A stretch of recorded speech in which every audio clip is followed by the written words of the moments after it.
ഇന്ത്യയുടെ ഭരണസിരാ കേന്ദ്രം south block ഇനി ചരിത്രം. ഇനി മുതൽ പ്രധാനമന്ത്രിയുടെ ഓഫീസ് സേവാ തീർത്തിൽ 77 വർഷത്തെ ചരിത്രമാണ് മോദി സർക്കാർ മാറ്റിമറിച്ചത്. സെൻട്രൽ വിസ്ത പദ്ധതി പ്രകാരമുള്ള ഓഫീസ് സമുച്ചയങ്ങൾ പ്രധാനമന്ത്രി നരേന്ദ്രമോദി ഉദ്ഘാടനം ചെയ്തു.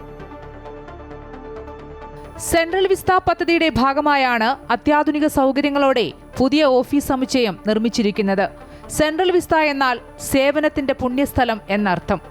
ജനസേവനത്തിന് മുൻഗണന നൽകുന്ന ഭരണരീതിയുടെ പ്രതീകമായാണ് ഇതിനെ വിശേഷിപ്പിക്കുന്നത്.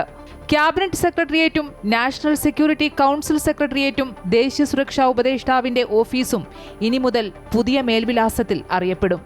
സേവാ തീർത്ത് 1 പ്രധാനമന്ത്രിയുടെ ഓഫീസ്, സേവാ തീർത്ത് 2 ക്യാബിനറ്റ് സെക്രട്ടേറിയറ്റും പ്രവർത്തിക്കും. സേവാ തീർത്ത് 3 നാഷണൽ സെക്യൂരിറ്റി കൗൺസിൽ സെക്രട്ടേറിയറ്റും ദേശീയ സുരക്ഷാ ഉപദേഷ്ടാവ് അജിത് ഡോവലിന്റെ ഓഫീസുമാണ് സജ്ജീകരിച്ചിരിക്കുന്നത്. പുതിയ ഓഫീസിലെ മീറ്റിംഗ് റൂമുകൾ ആധുനിക സാങ്കേതിക വിദ്യകൾ ഉൾക്കൊള്ളുന്നതിനൊപ്പം ഭാരതീയ സംസ്കാരവും പാരമ്പര്യവും ഒത്തിണങ്ങിയ രീതിയിലാണ് രൂപകൽപ്പന ചെയ്തിട്ടുള്ളത്.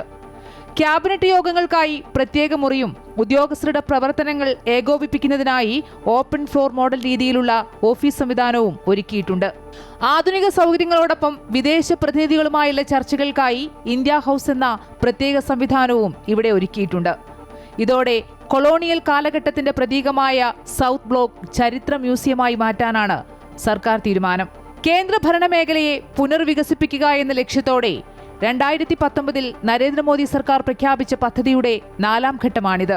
7 പതിറ്റാണ്ടുകൾക്ക് ശേഷമാണ് ഈ സുപ്രധാന അധികാര കേന്ദ്രം മാറുന്നത്. ബ്രിട്ടീഷ് ഭരണകാലത്തെ നിർമ്മാണ രീതിയിലുള്ള നോർത്ത് സൗത്ത് ബ്ലോക്കുകൾ ഇനി മുതൽ ഭാരതത്തിന്റെ 5000 വർഷത്തെ നാഗരികത പ്രകടമാക്കുന്ന മ്യൂസിയമാക്കി മാറ്റാനാണ് സർക്കാർ പദ്ധതി. ഇതിന്റെ ആദ്യഘട്ടം അടുത്ത വർഷം ആരംഭിക്കും. അമൃത ന്യൂസ്, ന്യൂഡൽഹി.